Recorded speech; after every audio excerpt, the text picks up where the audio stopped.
Olá, boa noite a todos. Aqui quem vos fala é o narrador clássico.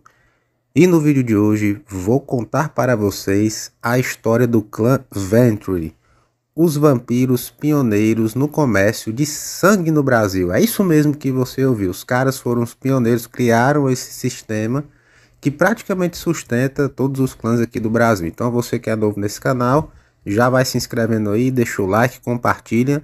Gostaria também primeiramente de agradecer, porque nós chegamos aqui nos 1.500 inscritos, passamos inclusive. Então muito obrigado de coração a todos vocês que acompanham esse canal, que engajam e que motivam esse trabalho aqui a continuar de forma independente na internet.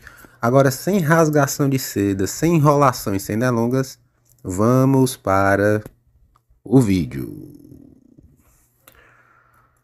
Bom, pessoal, há muito tempo, os humanos acreditaram que o sangue, embora essencial para a vida, era apenas um líquido vital para a sobrevivência. Mas na escuridão, há aqueles que sabem que o sangue é muito mais. É poder. Poder que pode transformar a história, modelar destinos e fazer reis de sombras.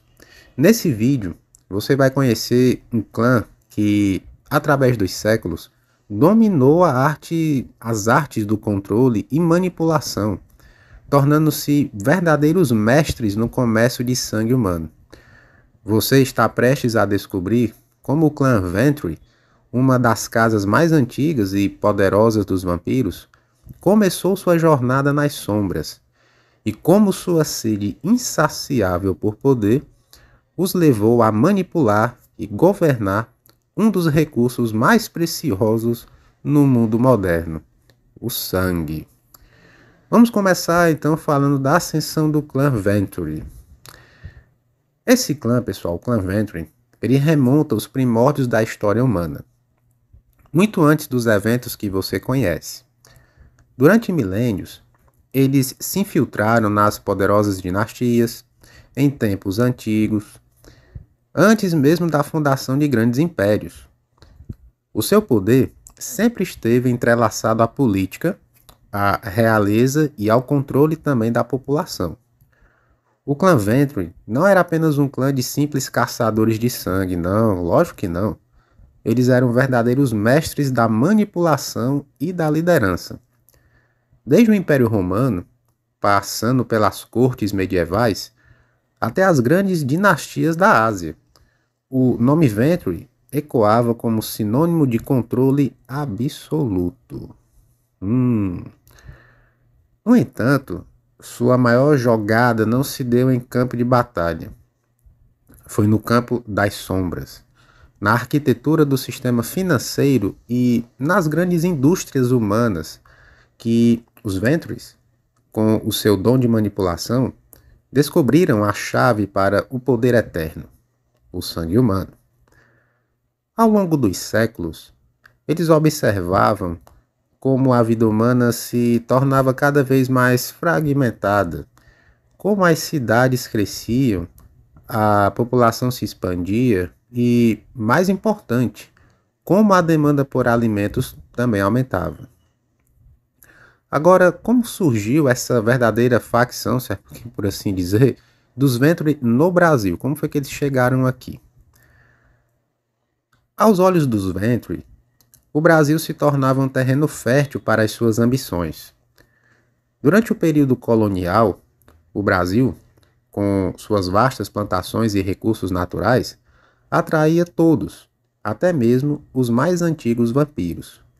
Mas ao contrário dos outros, os Ventry não estavam interessados em ouro ou riquezas materiais. Eles estavam interessados em algo muito mais valioso, o sangue. Durante os primeiros anos da colonização, os Ventry começaram a se infiltrar nas grandes plantações de açúcar e café, onde uma mão de obra escrava abundante tornava-se um recurso fácil de manipular, coisa que foi retratada de uma forma assim passageira no filme Abraham Lincoln, o Caçador de Vampiros. Eles mostram um pouco disso daí também. Mas o que os mortais não sabiam era que, além do açúcar, as terras coloniais estavam sendo usadas para algo muito mais sinistro: o cultivo de um rebanho humano. É isso mesmo. Aquelas fazendas isoladas, longe dos olhos da coroa, tornaram-se o berço de uma indústria secreta que começaria a se expandir por todo o Brasil. Foi nessa época que começou esse comércio. O pessoal às vezes me pergunta aqui no canal, narrador, como é que os vampiros sobrevivem hoje em dia, não sei o quê, se tem câmeras, tem TikTok e tudo mais. Você vai entender agora como é que funciona o esquema. Essas fazendas secretas, sob a fachada de produções agrícolas, começaram a crescer. E no coração delas, um projeto sombrio estava tomando forma. Não apenas um comércio de açúcar ou de café, que era o ouro, conhecido como ouro branco na época, mas um comércio de sangue, tão estratégico quanto qualquer outro recurso. E conforme o século XIX avançava, em Idade das Trevas, essa prática se expandia, sem que ninguém suspeitasse da verdadeira natureza dessas terras. Como foi que esses vampiros, narrador, se tornaram os pioneiros na exportação de alimentos e sangue? Porque sim, essa foi uma das fontes da fortuna desse clã. Eles viraram, sim, não só comerciantes, né, senhores de fazendas, de engenhos de escravos também, como começaram a exportar recursos para fora do país. Com o progresso da industrialização, a ideia dos Ventures se materializou em algo muito mais ambicioso. Eles começaram a transformar a exportação de alimentos e sangue em uma indústria global. Pois é, as grandes corporações começaram a emergir no Brasil com a fachada de produtores de alimentos. Mas por trás disso, os Ventures estavam gerenciando um império de sangue. O país se tornou um centro de exportação, mas não de alimentos como café e açúcar, mas sim de sangue humano. Bancos de sangue começaram a surgir inicialmente em locais remotos, mas logo em grandes cidades, camuflados sob a aparência de hospitais e clínicas. Preste bem atenção nisso aqui. Ao mesmo tempo em que a indústria alimentícia crescia, os Ventures estavam construindo impérios subterrâneos de bancos de sangue, começando a abastecer não apenas a população mortal, mas secretamente outras facções vampíricas. O Brasil tornava-se então o coração de uma indústria que, até os dias atuais, controla o destino de milhares de vidas. Mas o que parecia ser um simples comércio de sangue, logo se tornaria uma manipulação ainda mais complexa.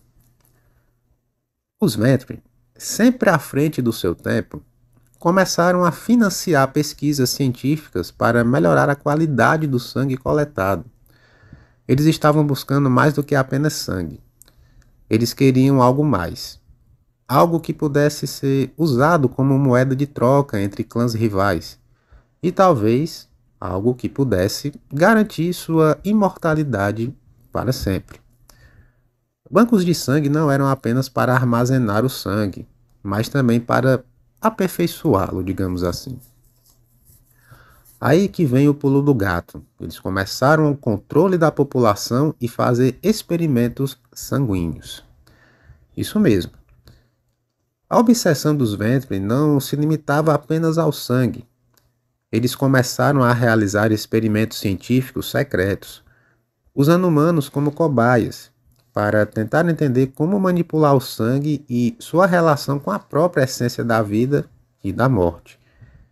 Eles começaram a criar formas de alterar geneticamente o sangue humano, procurando uma forma de aperfeiçoar a sua própria espécie. Talvez até encontrando o segredo para uma imortalidade definitiva, coisa que muitos clãs buscam até hoje.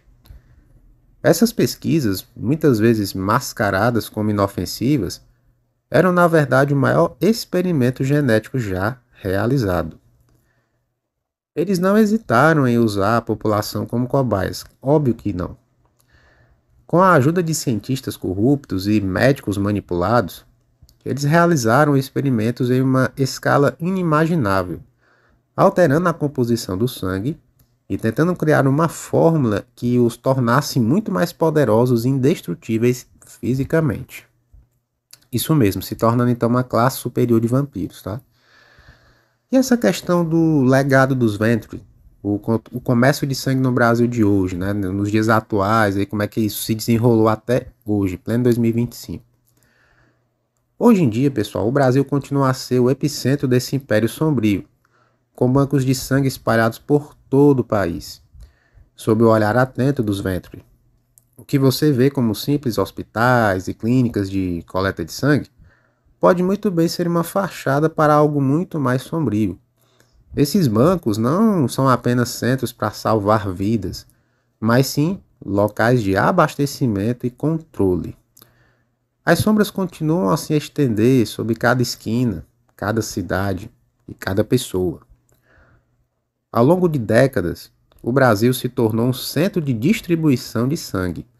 E aqueles que acreditam estar fazendo uma boa ação, doando sangue, podem muito bem estar alimentando as sombras, fornecendo aí um recurso para aqueles que controlam a vida e a morte. Pois é, eu sei que é macabro isso que eu estou falando, mas é uma realidade, tá, pessoal? E agora, o fim ou o começo de uma nova era, diante de todas essas informações que eu passei para vocês? Você pensou que estava seguro, que o sangue era apenas algo necessário para a vida. Mas enquanto você está dormindo aí, os Venturi continuam a sua teia de controle, manipulando o destino de todos ao seu redor. A pergunta que fica é: até onde vai o alcance dessas sombras? E até onde você está disposto a ir para descobrir a verdade por trás do que os Venturi realmente querem de você? Já parou para fazer essa pergunta? Pois é, enquanto o pessoal aí tá preocupado, querendo me xingar, querendo dizer que meu canal não presta, eu estou aqui trazendo conhecimento e informação. Então, se você assistiu o vídeo até aqui, gostou dessas informações, se inscreve no canal, deixa o like, é de graça. Comenta aí, eu sou guerreiro, para motivar aqui a continuação, a criação desses vídeos para vocês. Lembrando que eu sou o portador da informação, tá? Não adianta você ficar loucão com raiva de mim, porque eu converso às vezes no vídeo aqui, que a transformação hoje em dia não acontece, que rituais são furadas. Aí o cara fica puto comigo, em vez de ficar puto com quem criou essas regras. Mas enfim, se vocês gostarem desse vídeo, se esse vídeo bater pelo menos umas 300 visualizações, eu vou trazer uma segunda parte falando mais sobre eles aqui no canal, tá? Enfim, pessoal, vou deixando vocês por hoje, é com essas palavras românticas que eu vou ficando por aqui. Fiquem todos na paz e até breve, meus pequenos.